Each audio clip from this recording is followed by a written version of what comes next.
sahana vavatu sahano bhunaktu sahaviryam karavavahai tejasvinavadhitamastu ma vidvrshavahai. Om Shanti Shanti Shanti. So we've covered a lot of material so far, not in terms of verses, but in terms of the key concepts that this stotra provides. We've covered Purushartha Vichara, the inquiry into why we seek moksha, based on analysis of what we're doing, a time warp there, and how well that's working for us in terms of getting what we want. We've talked about the upadhi, this karya karana sanghata, this body-mind-sense complex. We looked at the sukshma sharira, which is the subtle body. We looked at adhyasa, the superimposition of the upadhi upon atma, and examples given about the sun reflecting and the face reflecting. And we've talked about satyam, reality, that which is absolutely true, tucham, that which is absolutely not real, and mithya, which is the reality of that which lies between. The rest of these verses, the rest of these verses can be covered relatively quickly because they may point out one or two minor aspects of differences, but they're not really introducing any new content. Some new content. Remember, this is a nididhyasana grantha, a text for contemplation. So if you memorize this, or if you chant it, then each verse is kind of its own meditation, giving slightly different perspectives on what has been presented here. So yesterday we finished, we were talking about mithya, that which has no independent existence, adhisthana ananyat, that which has no independent existence from its substratum, and that is namni namani, that which is names within names within names, and that which enjoys a prag-pratvamsa abhava, a posterior and prior non-existence. And we give the reality word mithya, and we tore apart this poor cup. And this previous verse said that the cup is totally dependent on the paper. The reflection is totally dependent upon the actual face. So Pujya Swamiji uses this formula. A is B, but B is not A, right? And that's his formula for mithya. The A is B, but B is not A. So the pot is clay, but clay is not the pot. Meaning that pot has no independent existence from the clay. Okay, and so that it's mithya. And he was careful when he presented this because many of us see great profundity when we understand the nature of the self and the not self and then mithyatvam as well. But when we bring in mithya, it's important to note that wherever there's mithya, there's satyam, because mithya necessarily has a dependent relationship upon something else. So if this upadhi is mithya, this body-mind-sense complex is mithya, there's atma right there. So we say that we differentiate between the self and the not self, right, by saying I'm the sakshi, the witness to the objects of cognition, but the nature of the object of cognition is not really separate from atma, just like the pot is not separate from the clay. That might make sense. So let's look at this where he talks about the same thing, but he reverses the perspective here. Repeat once. Yata darpana bhava abhasahanao. Yata darpana bhava abhasahanao. Mukham vidyate kalpanahinamekam mukham vidyate kalpahinamekam tatadhi viyoge nirabhasako yaha tatadhi viyoge nirabhasako yaha sanityo palabdhi swarupo hamatma sanityo palabdhi swarupo hamatma.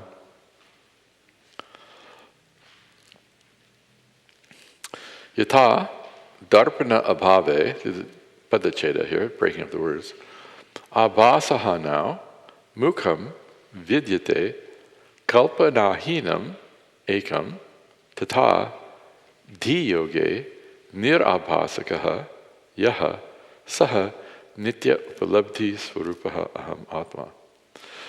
So now he is presenting the other side of the coin, where previously said that the reflection is dependent upon the actual face, but now he's talking about, what about the other way around? What's the relationship between the reflection and the face has been established, although we've talked about both. What's the relationship of the face to the reflection? So yata, just as abhasaha now, when there is the loss of the reflection, when the reflection goes away, darpana abhave, in the absence of a mirror, this is actually a sati septami. Anybody know what a sati septami is? One person does, good. I actually translated it as if it were literal, in the absence of the mirror, but it's actually when the mirror is absent. But I thought it sounded better. So because we have when there's a loss of the reflection, when the mirror is absent, that sounds like too many wins. So just as when the reflection goes away, when the mirror goes away, the one face, ekam mukham, vidyate, continues to exist. Kalpanahinam, even without the reflection, even without the false appearance of the reflection. In other words, the face itself is totally independent of the mirror. And this is the opposite side of the coin that we visited last time in terms of this Advaya Vyatireka. So last time we saw that there's a dependent relationship if both the Advaya and the Vyatireka resolve into truth, or true statements. So we'll say, for example, the cup is paper. The paper is, the cup is. True. The paper is not, cup is not. True. So that means the cup depends upon the paper. Right? So now we're looking at the other way. The cup exists, paper exists. True. The cup is not, paper exists. It's a mutual coabsence. So, right, the Advaya is the mutual co-presence and the Vyatireka is mutual co-absence. So the cup exists, the paper exists. The cup is not, the paper is not. That's a false statement. Right? So that makes sense? Want me to do that again? No? Okay. So it just shows the relationship. So the cup depends upon the paper and the paper is independent of the cup, to cut to the chase. And so to the reflection. The reflection exists, the face is there. True. The reflection is not, the face is not. That's not true. Because the reflection can go away and the face can still exist. And so tata, in the verse, similarly, yaha atma nir abhasakaha, the self which is naturally free of the reflection of awareness in the mind, vidyate, continues to exist, diviyoge, another sati saptami, in the absence of the mind, when the mind is gone. So he's saying that even when the mind does not exist, since the mind is mithya, awareness is independent of mithya. Just because the mind as mithya depends upon satyam atma, doesn't mean that when the mind goes, atma goes. Even though, right, such as in deep sleep, or in pralaya, if you will, the reflecting media are resolved. So let's say deep sleep. In deep sleep, the entire cognitive apparatus is resolved. In waking state, we're firing on all cylinders. The physical body is in play, the mind is in play, and Atma Chaitanya is present. In deep sleep, in dream state, the physical body is not in play in terms of experience, but the Sukshma Sharira is still in play, and Atma is still present. In deep sleep, the entire cognitive apparatus, in other words, everything goes into unmanifest state. And so there's no one there to say, I am now deep sleeping, and yet I'm still there.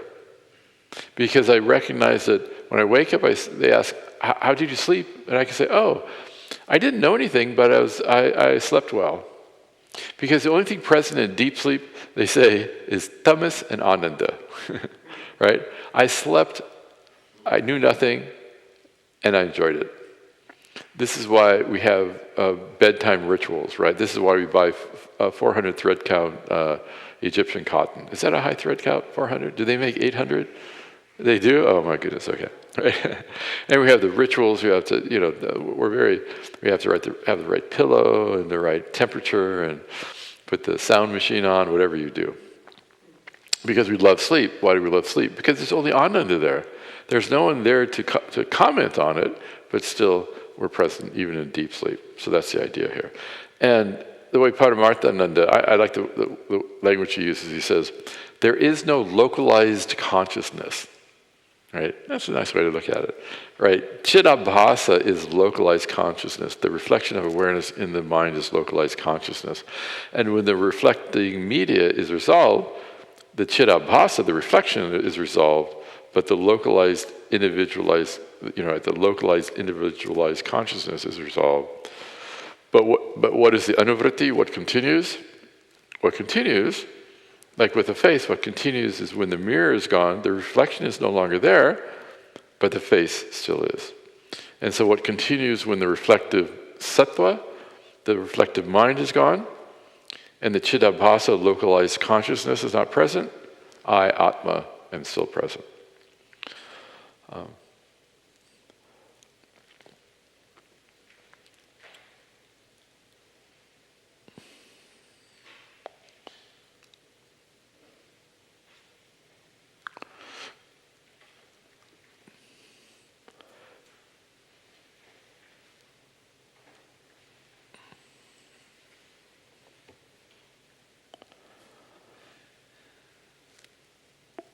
We're fooled by this maya. Sometimes maya is equated with avidya, ignorance.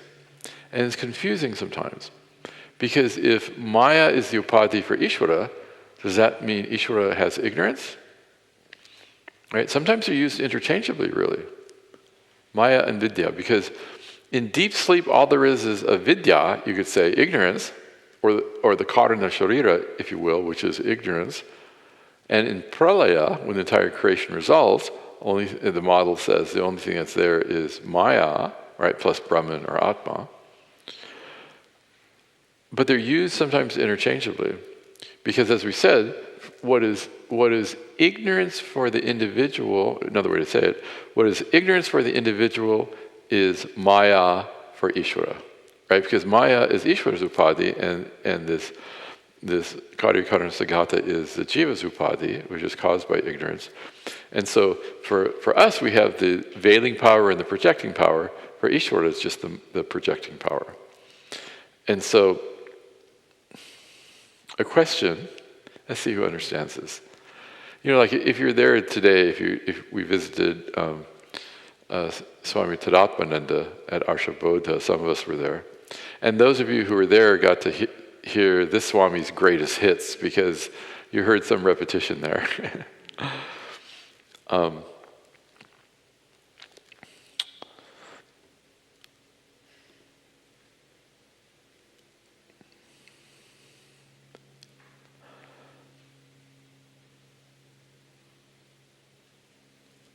Does this chidabhasa, does this Jiva Upadhi fool you? Right? Do we take ourselves to be the reflection or the source?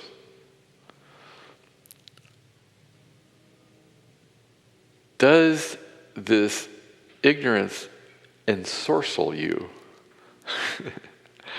Isn't that a beautiful word, ensorcel? Ensorcel means to enchant or bewitch, right? Does this ignorance ensorcel you, enchant you, or bewitch? It's related to the word sorcerer, right? To conjure. Does this avidya, does this ignorance, does maya cast a spell over you? It means to put a hex on something, right? You can think of avidya as doing that. We're all ensorcelled, I love that word, ensorcelled by avidya, right? And the mayavi, right, Ishvara as this magician who wields this maya, you can see as a sorcerer who ensorcels you. I may be going out on a limb here. Enchants you, puts a spell on you, right? Because you take yourself, because of avidya, we take ourselves to be limited, right? And we mistake the unreal to be real. In Maya, there's a Maya Panchakam. It's all about Maya. There's 5 verses on Maya, and there's one very beautiful phrase is Maya agatitita ghatana patiyasi Maya. Maya is that which makes the impossible possible. There's no way Atma can actually be limited, but it appears to be so, right? And so Vedanta really removes the ensorcelment of ignorance. That was probably a long way to go for it, just so I could use the word ensorcelment. Your homework is to use the term ensorcel in a sentence tomorrow.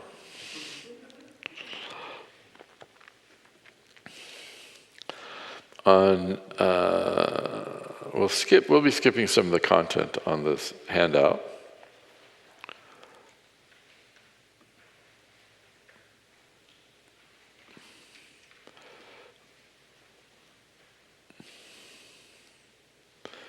If you look at in the middle of page 22, there's this beautiful sentence that appears in Shankaracharya's commentary on verse 2 or 3 in chapter 13 of the Bhagavad Gita. I say 2 or 3 because some versions of the Gita don't have the first verse of chapter 13. And we'll just look at the second one there. It says, Nahi ushtara desham snehena panki kartum shaknoti marichi udakam. And it shows the impact of mithya upon satyam. It says, indeed he, the marichi udakam, the mirage water, na shaknoti, has no power to panki kartum, to turn the Ukshara Desham, the desert sand, panki kartum, into mud, snehena, with its moisture.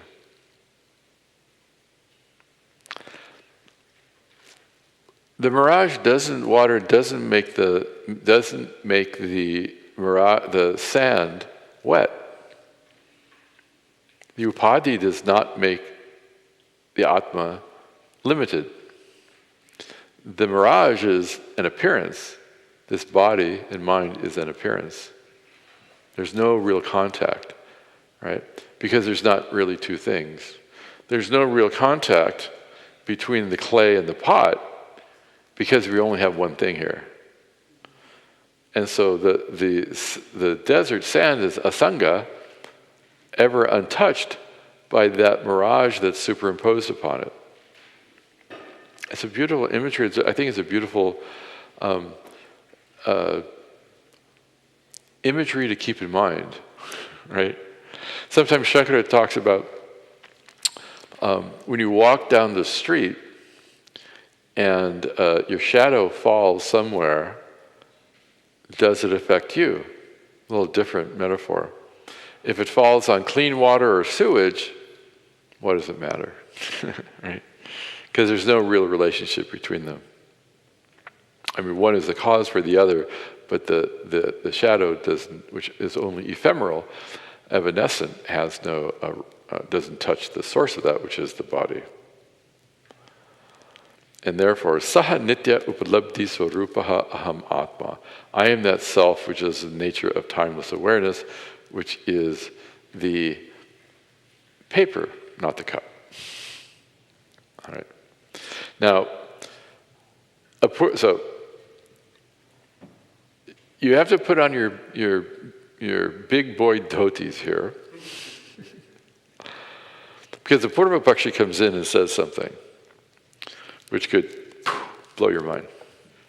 The Purva Pakshi, right, the objection, in the Shankara Bhashya, in the commentary, this objection is raised. It says, if you say that Atma is totally asanga, like the sand is totally asanga, untouched by the mirage water, or the original face is independent of the reflection, or Atma is independent of the reflection, inherently being free of the limitations of the jiva upadhi, right? If I'm inherently free of the jiva upadhi, it's a jiva upadhi, the individual upadhi, body, mind, sense complex, that makes me limited as though.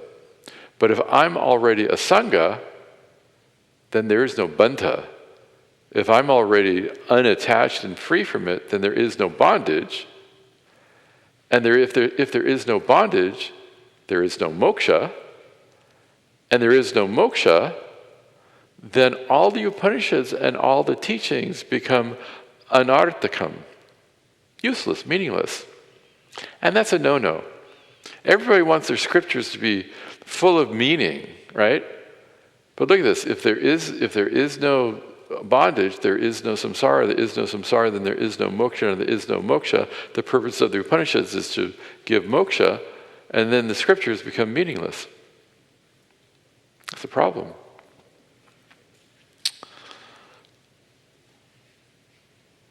And so the Siddhanta, the reply is, ayo! If your living reality is such that you have atmajnanam, self-knowledge, and you know clearly that you're a Brahman, then yes, this is true. The Shastra is meaningless to a jnani. The first part of the Shastra, the Karmakanda, talks about means and ends that are supernatural in a sense.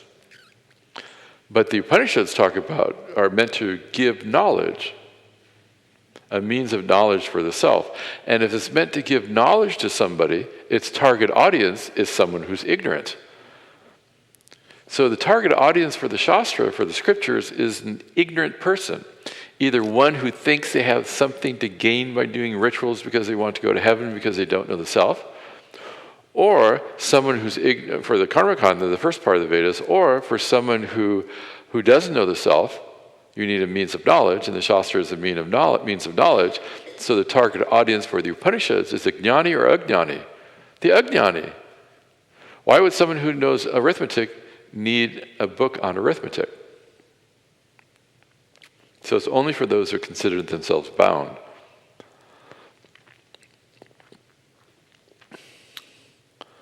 Once you've crossed the river, what use is the boat? Right? So this is the challenge of teaching. Because to the extent, as I mentioned the other day and I mentioned this morning, this adhyaropa apavada, we assume certain provisional perspectives based on the student's experience, current experience. But once that's resolved, the reality of the problem, in a sense, goes away. And so the Shruti is meaningless for a jnani. In a sense, it's already served its purpose. Many people like to stay with the Shastra because it's a text that keeps telling us how wonderful we are. You are Ananda Swarupa, you are limitlessness, you are free. I love to hear that, right? It reflects the truth of myself back to me, and who doesn't like to look at themselves in a mirror, to switch the mirror metaphor. But moksha is mithya. Ajnanam, avidya, is mithya. Because samsara is mithya. It's not absolutely true. It's notional. And so there's a story. You only need a solution that abides on the same level of reality as the problem. And so there's a story. A man and his assistant were traveling, and they had a couple of cows. And they were traveling over this plain, and there were no trees to tie the cow up at night. And the boy was concerned because he says, if we don't tie the cows up, they're going to run away. And so, the man said, well, what you need to do is to pretend you tie them up. Go through the same motion you did when you tie them up, and pretend you tie them up to something, and they'll stay. And he does that, and they go to sleep. And the next morning they wake up, and the cows are still there. And they start to go off on the next leg of their journey, and the boy is upset. He comes running back to the man and saying, the cows won't move, the cows won't move. And the man says, did you remember to untie them? That's the nature of our predicament. The tying up is not real, and the release is equally not real. But we believe that we're bound, and so we only need a mithya solution to a mithya problem, an as-though solution to an as-though problem. The cows were as-though bound, and so the boy went and as-though untied him. You feel like you are samsari, you come to the guru, and the guru as-though frees you. Because as Shankara is fond of saying, you are nitya muktaha, you are already free.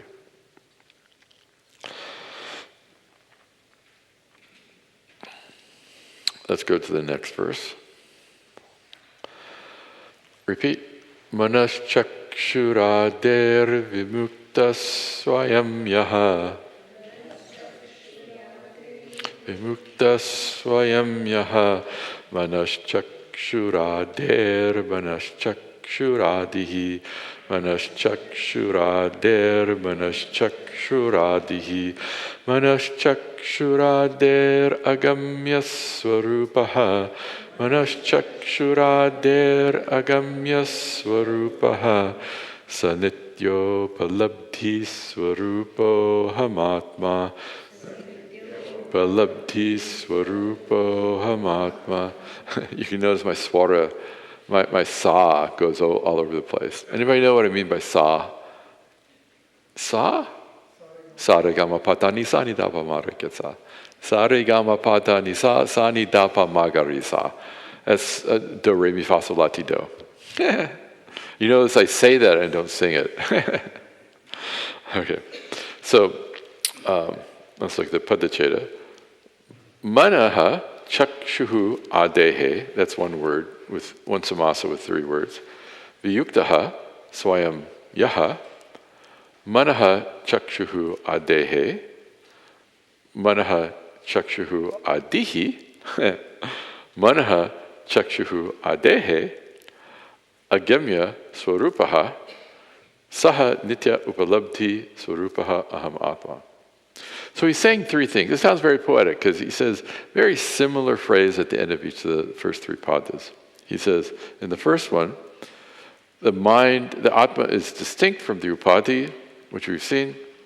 The second one says, also the Atma pervades the mind, body, and senses, which we've seen. And the last line is, Atma is not objectifiable by the mind.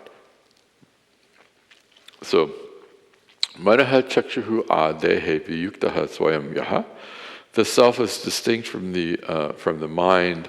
He uses this mind and eyes again to talk about the entire upadhi.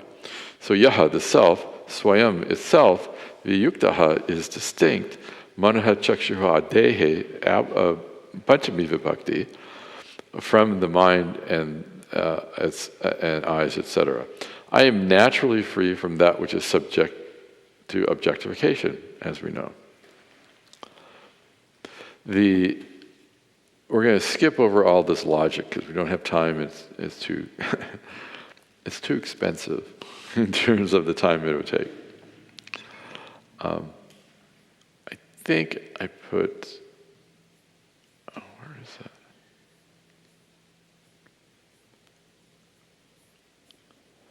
I think I moved things around, and maybe I didn't. Maybe I didn't put this here. Let me see.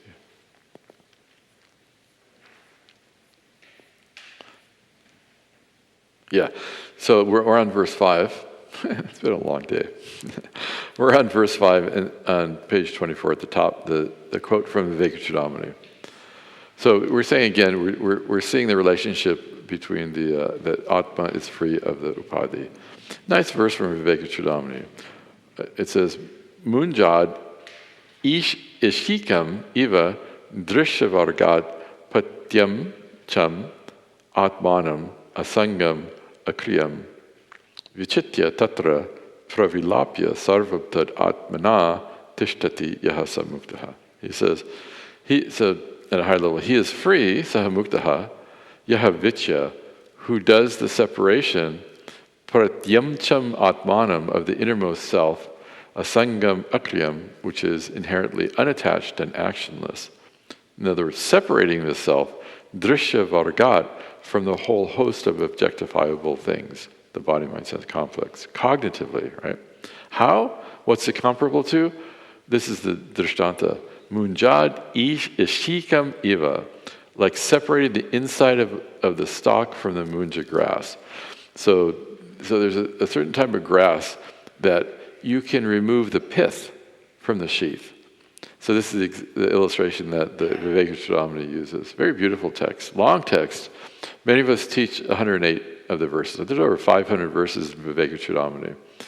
This is the book I mentioned that I open randomly and find some inspiration. But there are systematic unfoldments, prakriyas, in there primarily.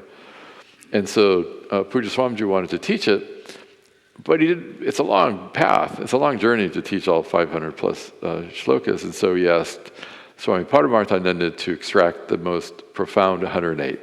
So when we teach Vivekachudamani, we only teach 108 of them. And so it's like, differentiating the self from the not self. It's like pulling out the pith from the surrounding part of the grass. The second line, Manaha chakshuhu adehe manaschakshuhu adihi. So since the Atma is viyukta, is distinct, then it might be very far away. We've answered these questions before, but it takes a different perspective each time. So because the self is distinct from the body and the mind, etc., this one is also the mind of the mind and eye of the eyes. So you see, grammatically, we have adehe and adehe. In the first line, for those who know Sanskrit, the first line is Panchami Vibhakti. The second line is Shashti. And the third line is Shashti too. So it's the Atma is the manas of the manas. It's the chakshus of the chakshus. And this is referencing, I think, what you've seen before, the Kena Upanishad. The phrase is shrotrasya shrotram manaso manaha. The self is the ear of the ear, the mind of the mind. Right? Awareness is present in the mind and the senses, and that enables their activity. And then the third line, manaha chakshuhu adehe, again the upadhi, genitive, agamya sorupa. So it's a genitive relationship, but it's the unreachable thing of four. You could say sometimes the Shashti is translated as four. Here we have a Sanskrit lesson. So I am the one. This Atma is whose swarupa is agamya. It's not a thing to be reached by a best translation or for the mind or the senses. So the mind and the senses do not objectify the Atma.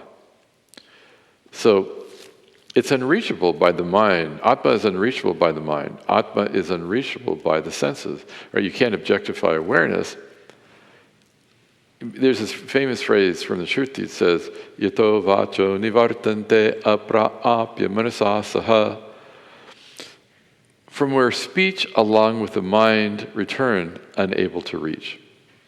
So even though awareness is present in the mind, the mind has to recognize awareness, but the awareness is not objectifiable by the mind. Because awareness is present available in every experience, but it's not objectifiable. And so moksha is not gaining a new experience of awareness. Moksha is recognizing the truth of every experience.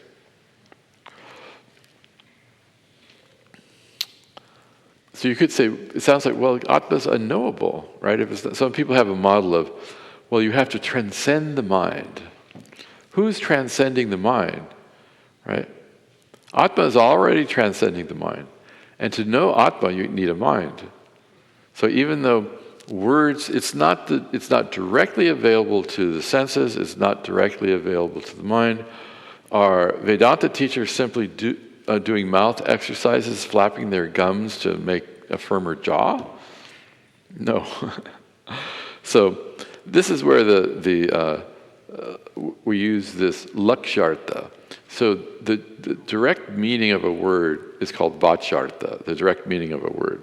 But like I said before, if you say, I ate an avocado or I ate a mango, the question is, do you need to go to the hospital because aren't you choking on the pit and the skin? No. The implied meaning, the lakshartha, is the real intent, the intention of that statement. And so there's a very nuanced type of teaching, whereas Atma cannot be the direct meaning of any word, but it can be the implied meaning of the word. And also in meditation, you can just resolve yourself into just awareness, right? Through the practices we started in these meditations. Unfortunately, we only had 2 meditations in this retreat. But if you see that you are the silence that underpins all thought processes, and the mind resolves, then all that's there is Atma. Atma is reachable because it was never unreached. It doesn't need to be reached. It is already... So agamya, it is not gamya. Gamya means something to be reached. Atma cannot be reached because you are the Atma. Right? How can Devadatta reach the 10th man? How can the cup reach the paper? It's already there, right? But there's nuanced ways of teaching that help us understand that. So please indulge me here. You get to hear some more California Sanskrit, because this one section I've taught in 3 Sanskrit classes, 2 Gita classes, and 1 Vedanta class. So I really like this section from the Gita Bhashya, Shankaracharya's Bhagavad Gita commentary on verse 50 of chapter 18, wherein he says, Atma is actually the easiest thing to know. We think it's hard. Let's look at this. He says, Sarvatra buddhi adi deha ante atma chaitanya abhasata atma bhranti karanam iti ahacha atma vishayam jnanam na vidhatavyam. Sarvatra, everywhere there's a bhranti, error, the misidentification, it is the mere appearance of Atma Chaitanya, the Atma Chaitanya Abhasata, in the Upadhi. So here he uses the phrase buddhi adi deha ante. That's his word for the Upadhi, because that which begins with the buddhi and ends in the body, right? So we talked about the sukshma sharira. So it's everything in between. Right, it's the buddhi, the manas, the chittam, the ahankara, the pancha pranas, the pancha karmendriyas, pancha jnanendriyas, and the physical body. We looked at that sukshma sharira, all that stuff. And that's how starting from that which reflects awareness, the buddhi, and all the way down to the body, our entire karya, karana, sangata. And so it's the mere presence of the reflection of awareness in the upadhi that is the atma bhranti karanam, which is the cause, the karanam, for the bhranti, for the error in regard to Atma. And therefore, iti ataha cha Atma vishayam jnanam na vidhatavyam. Therefore, knowledge pertaining to Atma is not to be subject to being ordained. the Purvakanda, the Kamakanda, the first part of the Vedas are full of injunctions. Ling lot, ling lot tavya. Injunctions, do this, don't do that, right? Atma is not reached by someone telling you to reach Atma. Because if someone tells you to reach Atma, you have to do something. And no action reveals Atma. Because as you may have heard, Atma, the action is Purusha Tantra, dependent on the will of the person. But knowledge is Vishaya and Pramana Tantra. It's dependent on the thing being there and the means of knowledge to recognize it. So you could say, to gain moksha, expose yourself to the Pramana so that it can function. Like the sunset example. Have I covered the sunset example here? Or was it just this morning? I know I did this morning. Did I at Arshabodha? Who was not at Arshabodha? Did I cover the sunset example here? No? Okay. So I'll make I'll review it. So if I want to go see the sunset, I have to do something. And action is subject to the will of the person. Kartum shakyam, akartum shakyam, anyata kartum shakyam. I can choose to do something, I can choose not to do something, or I can do something differently.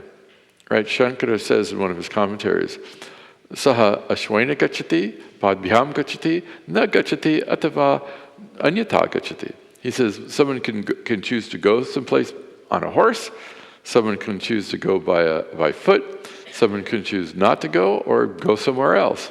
It's dependent on the will of the person. So in that sense, you could say, if you want moksha, find a teacher and expose yourself to the means of knowledge, right? And so if I want to go see the sunset, I need to get up off the chair, open the door, walk a block to the ocean, sit down at the on the cliff, and keep my eyes closed, right? No, right? Keeping your eyes closed when you're on the West Coast, you're facing west, and the sunset's about to happen. Keeping your eyes closed when you want to see the sunset is like crossing your virtual arms when you're listening to the teaching, right? No shraddha. There's no trust. You say, okay, show me what you got, right? Right? You have to have a trusting inquisitiveness, right? An open heart and open mind. And so you have to actually allow the pramana to be available. And so if I sit, to see the sunset, I have to choose to open my eyes. I need to choose to go to the teaching and listen. And here at the sunset, I have to choose to open my eyes.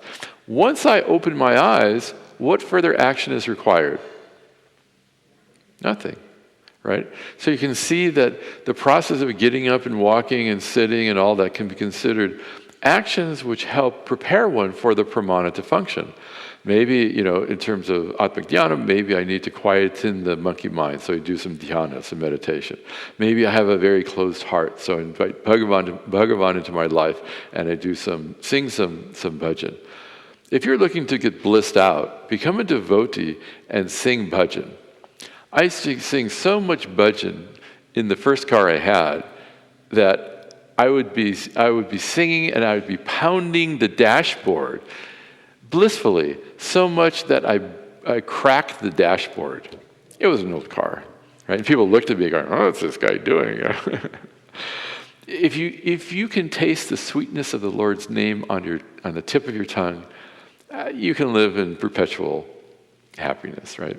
Some people don't have that devotion, but if you have a closed heart, devotional practices can help. Right? If you can't sit, go do some asanas. Right? There's many. If you take yourself to be a karta, a doer, and your ragas and dveshas really hold you, they're not preferences, they really define your happiness, then become a karma yogi and you gain some vairagya. There's things to do to gain jnana nishtha yogita or adhikaritvam, to gain the wherewithal to hold this knowledge. But once you've done that and you've come to, back in the day it was a waterfall model. Anybody know what a waterfall model is? You must know it. Waterfall model? Yeah. In software development, there's different ways. Now the agile software development methodology is very popular. But one old school software development model is the business analysts define the business problem and then define the business solution without looking at implementation. And that's tossed over the wall or down the waterfall to the coders or to the engineers who design the software system or the whole system, which some include software, some is process, etc. And then that design is thrown over the wall or cascades down to the coders, or to the architect, who then performs a functional decomposition and divvies out each piece of code to the developers. And then each developer builds their code, and then the person who compiles the whole thing is thrown to the person who's in charge of compiling the software, and then that is thrown over the wall to the QA department, right? The quality assurance. And so each are discrete. And so back in the day, there was a waterfall model that you gain, you're a grahastha. The purpose of that is to gain adhikaratvam, to gain a wherewithal, and then you go over the waterfall, become a sannyasi, and now you can have access to the pramana, right? It was a very, binary process. We don't need that anymore, right? We can bring we can bring all sorts of gurus into the house through YouTube, through Zoom, etc., right? So your adhikaratvam, the actions you do to create your adhikaratvam bolsters your ability to understand, and once you understand it a little bit, it informs your like karma yoga and your meditation, etc. So it's an unconventional model in terms of very strict old school sort of things, but you can do them simultaneously. But so you can be a karma yogi and still listen to Shravanam, and still do the Shravanam, still expose yourself to the teaching. Whereas in olden times, traditional Vaidika society, a householder couldn't find a sannyasi in his backyard, right? And so he'd have to give up a householder would have to, give up everything, find a teacher in the Himalayas, right? Think of the punya we have, Think of Zoom as at work, Zoom seems to be your papa. For Atmik Dhyanam, maybe Zoom is your punya if you attend the right classes.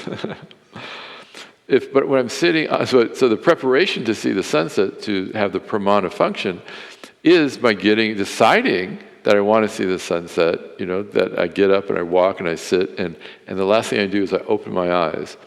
And all of that is Purusha Tantra. It's dependent upon the will of the person. When the eyes are open, the will is suspended.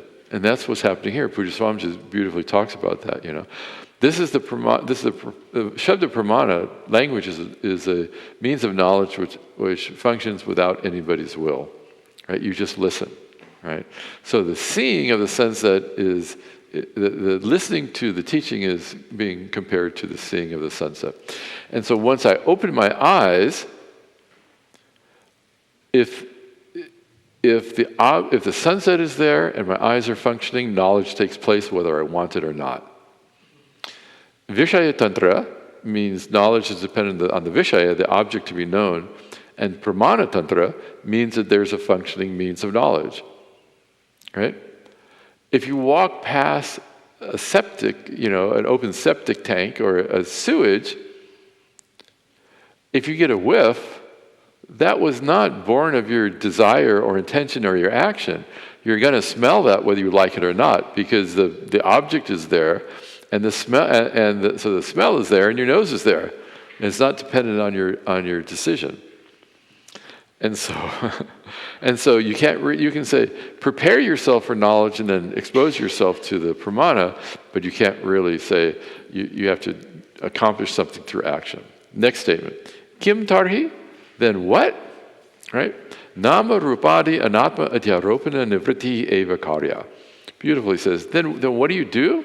This is Shankara here. He's saying, so karya, what is to be undertaken, is merely the nama rupa adi anatma adhyaropana nivritti. That's one word. You have to love Sanskrit. What is there? 1, 2, 3, 4, 5, 6 words. So, and when you translate a samasa from Sanskrit to English, you start at the back of the samasa, the last word, the compound, and you work your way back. It's a beautiful day in the Sanskrit neighborhood. It's a beautiful day in the neighborhood when you can read a compound from the front to the back. Because when you're translating, you read it from the back of the compound to the front. But if you can just read, of course, nama rupadi anatma adhyaropana nivrittihi, and it all fits in your brain, what a beautiful day. It's like the shlokas. In Sanskrit, the function a word plays in a sentence is not usually positionally defined. In English, we have prepositions, and the relation, the order of the words plays a big part. If I say Joe hits the ball, or if I say the ball hits Joe, who's getting hit, what's getting hit, who's getting hit is dependent on what comes first and what comes second. In Sanskrit, you can jumble all the words around, but the end of the word, the vibhakti, determines whether something is the subject or the object or the instrument, etc. And so when you read a shloka, the first thing you do is to do the padacheta, to resolve the sandhi, and then you analyze the compounds, and then you rearrange the words as they would be spoken in prose, not in poetry. So the challenge when you chant a shloka is that a word may be first in the sentence, and it may be third in the fourth quarter of the meter. Of the verse. And in your mind, you have to put those together, even though they're not next to each other. So, because to make the meter, you can jumble the words around, and it all makes perfect sense, because the function that the word serves in the sentence is identified, is shown by the ending, the changed ending of the word. Anyway, nama rupadi anatma adhyaropana nivrittihi eva. So what is to be done? There's nothing to do. Well, really, karya, the only thing that needs to be undertaken is the nivritti, the cessation or the cognitive eradication of the adhyaropana. That might sound familiar. The adhyasa, the adhyaropana, the superimposition upon the atma of anatma, of the not self, which is nama rupa, which is nothing but name and form. All right. So to see the swarupa of the cup, I should get a non-destroyed cup. But to see the truth of the cup, the only thing that needs to be done is to remove the functional form that's superimposed upon paper, and I can see the truth of the cup, which is paper. Right? We want to remove what needs to be done is the cognitive eradication of the superimposition of the form upon the substance, right? And that's what this is saying. Avidya adhyaropata sarva padartha akaraihi avishishtataya drishyamanatvat iti. I paraphrase this a little bit. After Atma and Atma Viveka, after the discriminative discernment between the self and the not self, Atma is cognized as unqualified, unconditioned. Right? That's a good thing. Unqualified usually means a bad thing. Unqualified, unconditioned by avidya adhyaropita sarva padartha akarahi, by all forms of objects that are superimposed upon it. Curiously, this can be taken in different ways. Sometimes as avishishtataya can also be translated as, I saw a version that is vishishtataya, which means it's qualified. So inherently, Atma is unconditioned by what's superimposed upon it. Or when you look at the Upadhi, you can say Atma seems to be qualified by the attributes of the Upadhi, but it's not really. Are you with me when I say qualified by the Upadhi, etc., the body, mind, sense complex? I see nobody saying no. I see some people saying yes, and some people are going, stick with me here. Tasmat, did I have that? Tasmat, avidya adhyaropita nirakarana matram brahmani kartavyam. Therefore, what is to be achieved? So the ellipsis is, I left some stuff out, I changed the context, etc. Tasmat avidya adhyaropita nirakarana matram brahmani kartavyam. Another way of saying it. Therefore, tasmat, what is kartavyam, what is to be done or achieved, is merely matra, the nirakarana, the abandonment of avidya adhyaropita, what has been superimposed by ignorance, brahmani, upon Brahman. Nahitu brahma vijnana yatnaha adyanta prasiddhatvat. Now, I gave a retreat in Boston, or in a Boston area, a few days ago, and I had the audacity to name it ayatna muktihi, effortless liberation. I'm not sure I would teach that here. It ruffles some people. I'm sure it's perfectly good Vedanta, but it's a bit provocative. We're so serious about what we need to do, right? What do we need to do? We need to do something. Okay, you're giving me this theory, but I don't see it. It's not personalized. It's not me. What can I do? What can I do? And so to say that moksha is effortless, it's really a way. I enjoyed the fact that it was a bit provocative, because once you're exposed to the pramana and your eyes are open, what do you need to do? Nothing. Now, to get to the place where you can open your eyes, to create the adhikaritvam, become well qualified for the pramana to actually take hold and rejigger your self-notion, you may have some other sadhanas to do. But in the end, this is a knowledge tradition, and it's the knowledge that frees. Everything else is subsidiary, supports that. To cook rice, right? You need a pot, you need water, you need a little salt. Why am I always giving cooking analogies? You need a pot, you need water, you need rice, you need a little salt, right? That's sufficient. Itina. No, it's necessary, but not sufficient. What cooks the rice is the fire. And it's the fire that gives you liberation, that gives you fluffy rice, but it's all those other aspects are still needed. So that's how to look the relationship between fire and between knowledge and action. Natu bahya nahu brahma vijnana yatnaha.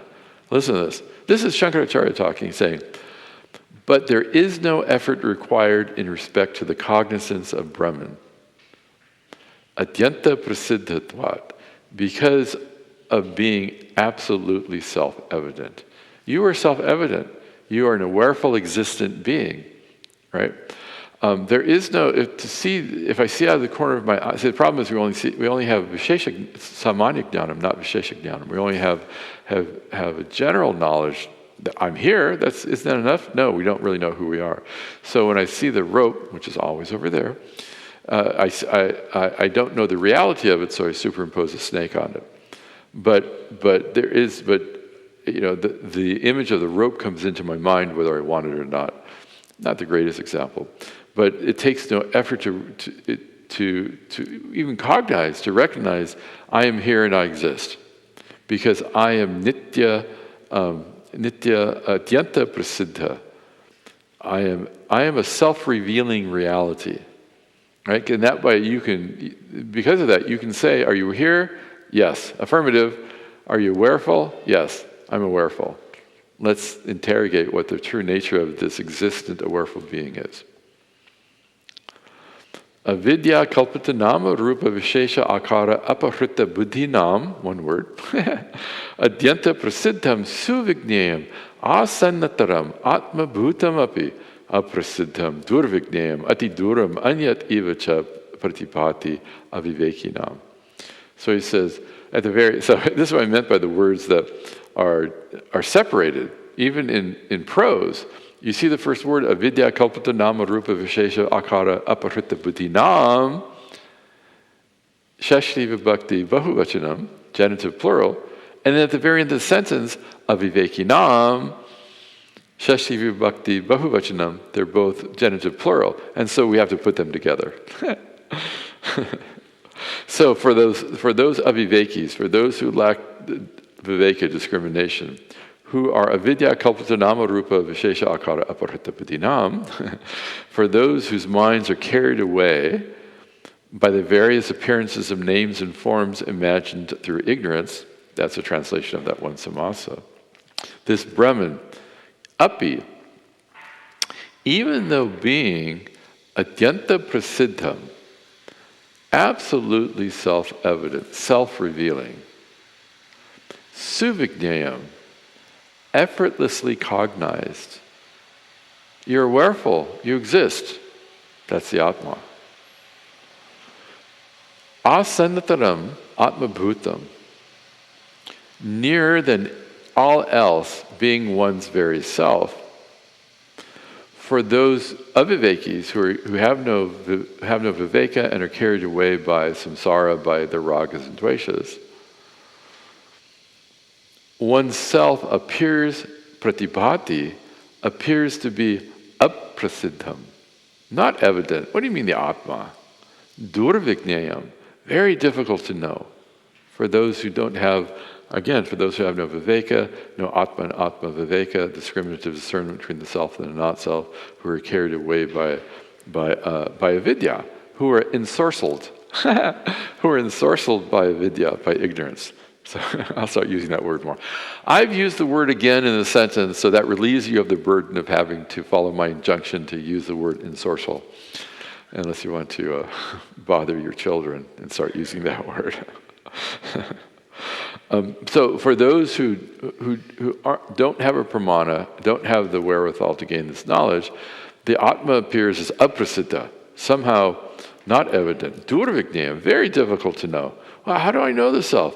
Ati duram, far away. That Atma up here, not here. The Paramatma that transcends, that must be away somewhere. No, it's the Atma, it's a pratyek Atma. That's why we use the term pratyek. It's your very core of yourself. It's the chewy center of the Tootsie Pop. If you went to the Boston retreat, you'd be at least snickering right now.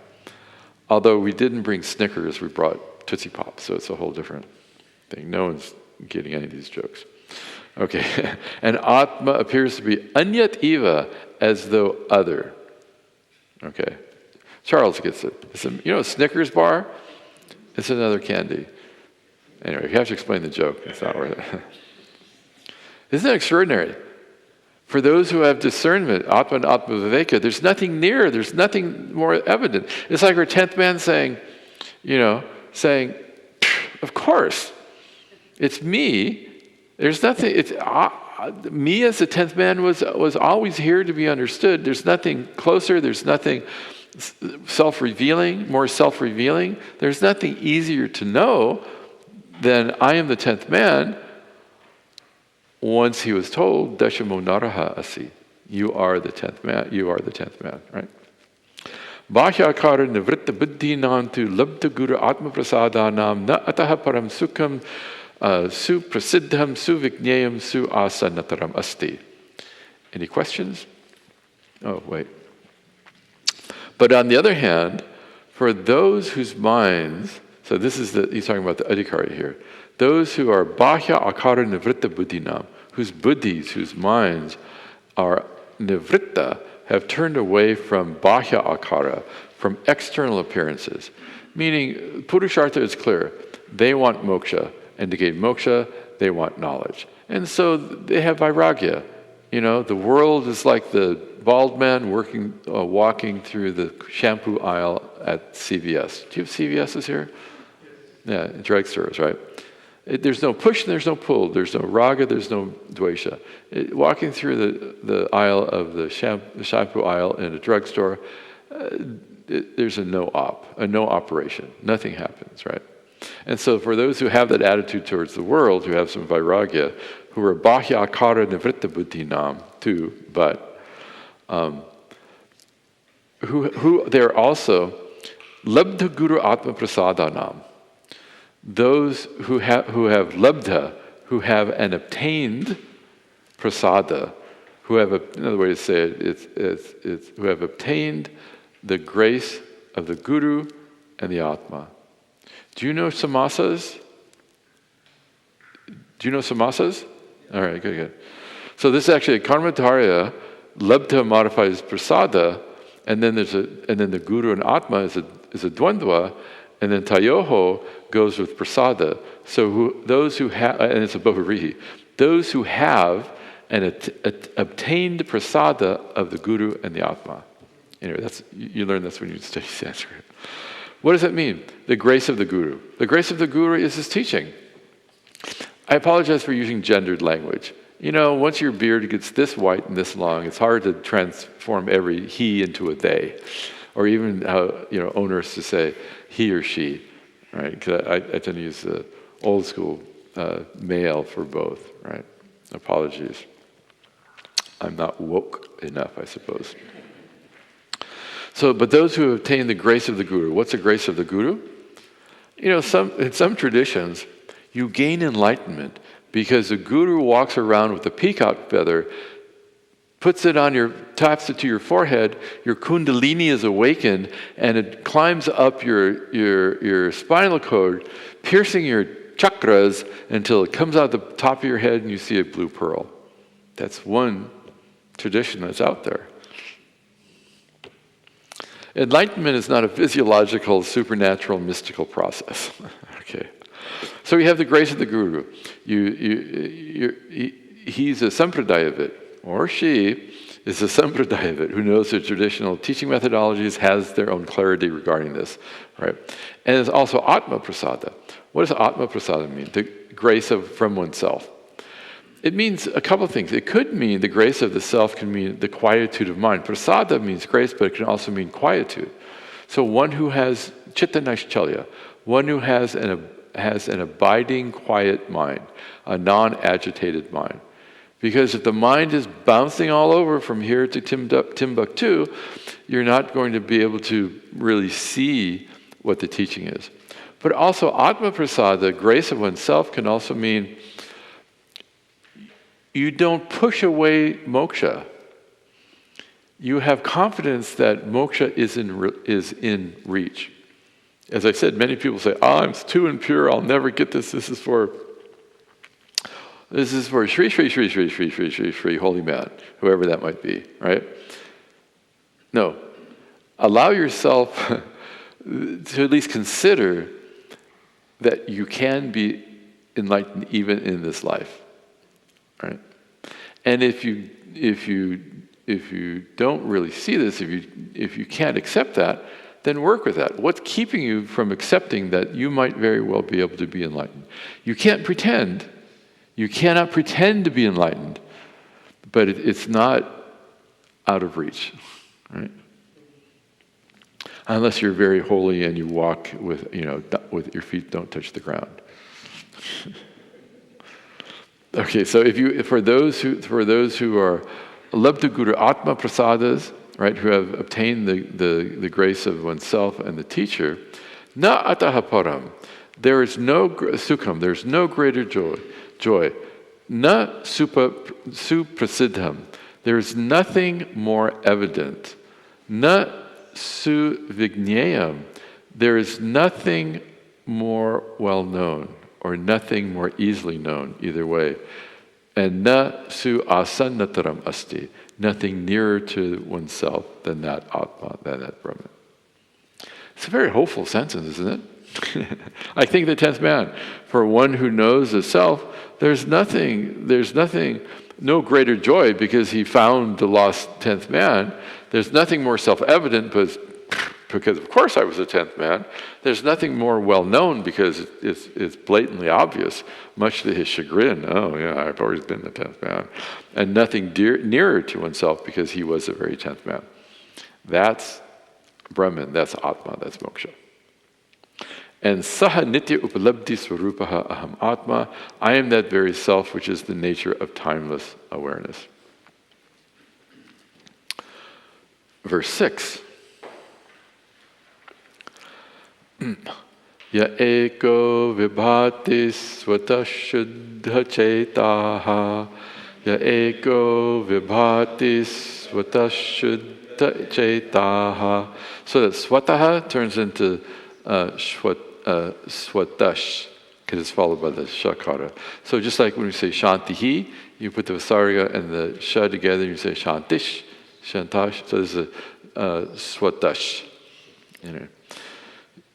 Prakasha swarupo pinane vadishu. Prakasha swarupo pinane vadishu. Sharavo dagasto yatabhanurekaha. Sarava yatabhanurekaha. Sanityo palabdis swarupo hamatma. Sanityo palabdis swarupo hamatma. So you see this voice. I used to love to sing bhajans, even in public, But, it's like dancing like no one's watching. It's better to sing alone in your car when no one's listening.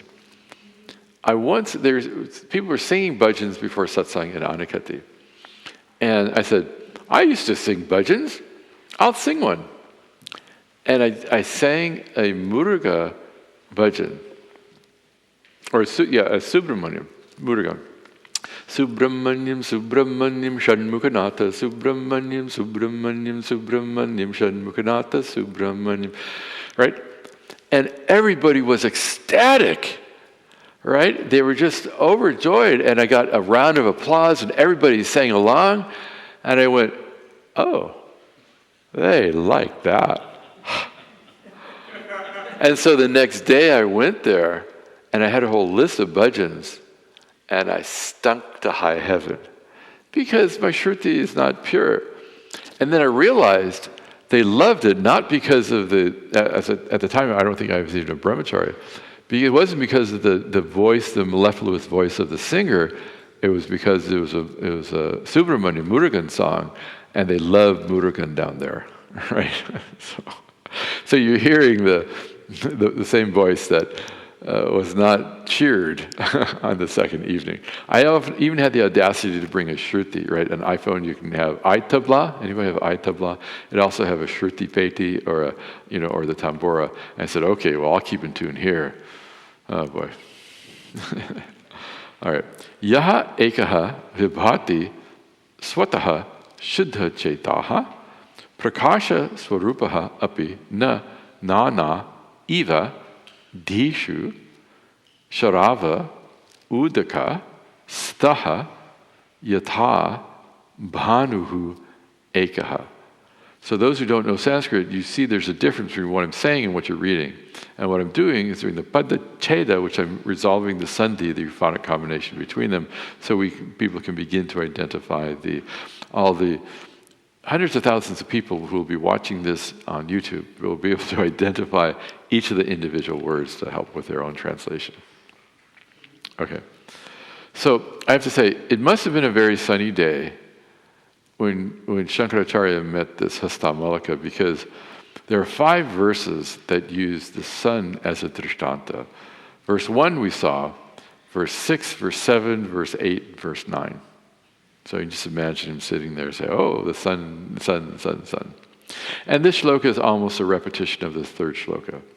Yaha, which Atma, so we have the relative and correlative. Yaha, the Atma, which is, Saha, I am that Atma. And the last line. So that's the relative and correlative. Relative clause is a dependent clause. The correlative is the independent clause. Anybody remember their English 5th grade grammar class? If you remember that, you'll know what I'm talking about. I tell you, I didn't remember any English grammar until I started studying and then especially teaching Sanskrit. You can learn grammar. You have to learn grammar when you study Sanskrit. But I'm using all these highfalutin words like dependent clause and relative and correlative. I had no idea what that was before I started learning Sanskrit. Yaha, the Atma, the self, which is ekaha, one. And I don't think I put that here. Let's see, we're up to the next verse. Yeah. So on page 26,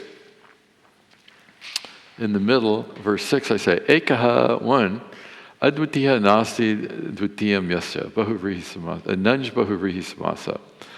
That for which, nasti dvitiyam means a second, na asti dvitiyam yasya, that for which there is no second. That's what we mean by one. And remember, so when we say there's one reality, we don't mean, when we say oneness, we don't mean a relative oneness. It's the oneness, the ekatvam, the oneness, the non-duality we talk about is a radical non-duality. It's not like discrete parts that work in harmony. We're all one, we're all human. No. We all have the same aspirations. We all just want to be loved. Someone once said, Swamiji, we just all want to be loved. Why do you want to be loved? You are love. Don't you love yourself? Right? We're all one, we all work in harmony in society, unless we don't, right? No. And it's not even the wave is one with the water, with the ocean. No, it is one with the ocean because the waveform is part and parcel, a subset of the ocean. The microcosm is a subset of the macrocosm. The Vyashti Upadi is a subset of the Samashti Upadi. I'm trying to give all these synonyms so it hits somewhere in the mind, right? There's a oneness between the wave and the ocean, but it's a relative oneness between as though discrete things. The one we're talking about, the oneness is discovered in the water, the adhisthana, the substratum, not the superimposed forms. And that for which there is no second. For one wave, there is something else called the ocean. For one wave, there is another wave. But for water, there is no second, within the confines of the drishtanta. And technically, the ekatvam we're talking about is sajatiya vijatiya swagata bheda rahita. That is free of all division. It is free of sajatiya bheda, division within its class of things, vijatiya bheda, free of things outside of its class, of bheda, of distinction, and swagata bheda, free of internal division. So think of a forest. Let's go the other way. Swagata bheda. You have a single tree, but within that tree there's division. There's the bark, there's the wood, there's the leaves, there's the fruit, there's the roots. So even though there's one tree, there's internal division. Atma has no internal division. It's inherently divisionless or internally. You can't divide awareness into two awarenesses. You can't divide existence into multiple existences. For Atma, there is no vijatiya. So vijatiya means something that is outside. Let's look at sajatiya, within its class of things, right? So in a forest, you have a tree, but you have multiple trees. You have a redwood tree, and you have multiple redwood trees. So all the redwood trees are in that same jati, that same group. Right? There's a multiplicity of similar redwood trees. There is no other Atma. So Atma has no division because there's another Atma out there. There is no other Atma. And Atma enjoys vijatiya swagata, vijatiya bheda rahita. There is no division of something due to something outside. In a forest, there's trees, but there's also rocks and creeks, or cricks as they say down south, right? And birds and whatnot. So there are things other than trees. There is nothing other than Atma, because Atma is the one adhisthana of all creation. Okay, so that's what we mean by ekaha, one. It's not a relative oneness, it's an absolute oneness. And so being one dual, this Atma, prakasha swarupaha, which is of the nature of luminosity or effulgence itself, shuddha chetaha. There's two ways to take this. Swami Paramarthananda actually takes this in a non-traditional way. So when I say non-traditional, there's a bhashya that talks about it. There's a commentary. And it says one way. We'll look at that in a moment. He takes, shuddha means pure. Chetas means awareness. And so he took this as pure awareness. Cheta means Chaitanya. The problem is that it's in the nominative masculine, and Chetas is neuter. So there's a little grammatical issue there. But he took it as Shuddha Chaitanya, pure awareness. So let's do the same. So this Atma, which is Shuddha Chaitanya, right, is swataha Shuddha Chaitanya. It is in itself inherently pure. Swataha means naturally, effortlessly. Swarupataha, due to its very nature. Atma never became pure. You can never purify yourself. Depends where that self, that word self lands. Atma as yourself is unpurifiable because it's never impure. It's always free. The mind can be purified of raga dveshas, the body can be purified of dirt, but Atma cannot be purified. It's already absolutely pure.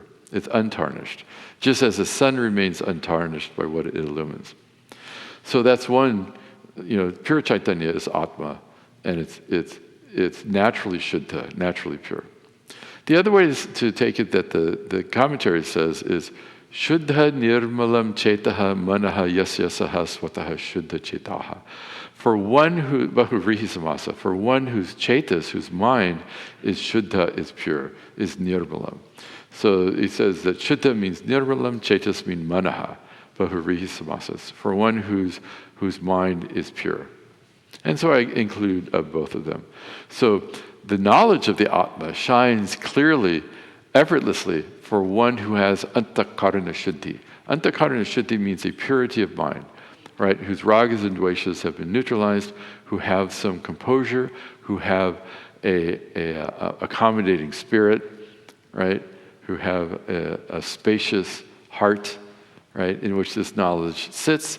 For one who has nishtha, the knowledge effortlessly abides. And this knowledge of the Atma vibhati, visheshena prakashate, clearly appears, becomes evident, shines, becomes clearly known, swataha.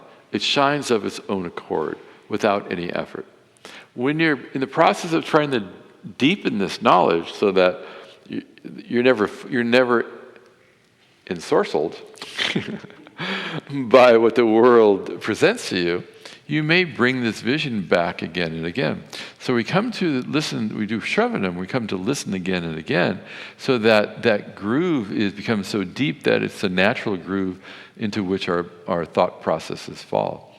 And until that becomes natural, Paunav Punyena Shravanam Kuryat, come again and listen, and bring your intellect to bear, and then perform Nididhyasana, meditate on what you've just heard. Nididhyasana is not dhyanam. Usually dhyanam meditation is on the anatma, something that you can objectify. Nididhyasana is the Advaita form of meditation, which is technically meditation upon the meditator. And there's a unique process to that because you cannot objectify the meditator. There's a beautiful process to that. But so you can bring this vision again and again to bear on your situation. If you find yourself ensorcelled, okay, I won't say that again, by the world, then you bring the vision back. And for a jnani, that vision is, for one for whom this is very clear, that vision is easily accessible. So even if there's a trigger, and a car rolls over your foot, maybe instead of saying, oh, you say, Om Namah Shivaya, or Namaha, Namaha, Namaha, Namaha, Namaha, right? Or whatever, So, and then, oh, look at what Bhagavan has given me now, a broken foot. I guess we're doing this, a broken foot now. Let's go to the hospital. Will a car actually break the toe? Maybe not, maybe, I don't know. Don't try it. Anyway, this knowledge, once it's absolutely clear, then it just shines of its own accord. It's your constant companion, right? You don't always have to be thinking, Aham Brahmasmi, Aham Brahmasmi, I am Brahman, I am Brahman. No. So this one knowledge, or this one awareness, Dishu Nana Eva, this one awareness shines as though in countless minds. Nana Dishu, Di means buddhi, in countless minds. Yatha, just like Sharava Udaka Staha Bhanuhu, just like the Bhanuhu, the sun, Staha Tishtati, is abiding in the Sharava Udaka, appearing in dishes of water. So, does anybody know what tabla tarang is? Tarang? So I think maybe it has to do, I'm not sure I'm using the right term. You can take tabla and tune them to different pitches, and you can actually create a melody. But you can also fill, because usually the tabla is tuned to sa, and the tin, anyway. But you also take jars of water and tune them, and you can hit them with sticks, and you can hit them and create a melody, Based on the amount of water, it'll determine the pitch. And so imagine all these jars of water in front of you, and the sun being reflected in both, in all those jars. That's the example getting here. You have various dishes or bowls of water, and the same sun is reflected in each of those. Even though it's ekaha, even though it's advitiya, even though it's one and not actually many, it appears to be many because the one sun is just as one sun is reflected in many bowls of water, the one Atma Chaitanya is reflected in many different minds. Saha nitya upalabdhi swarupaha aham. I am that Atma, which is the nature of timeless awareness. Aham Atma. I am that Atma.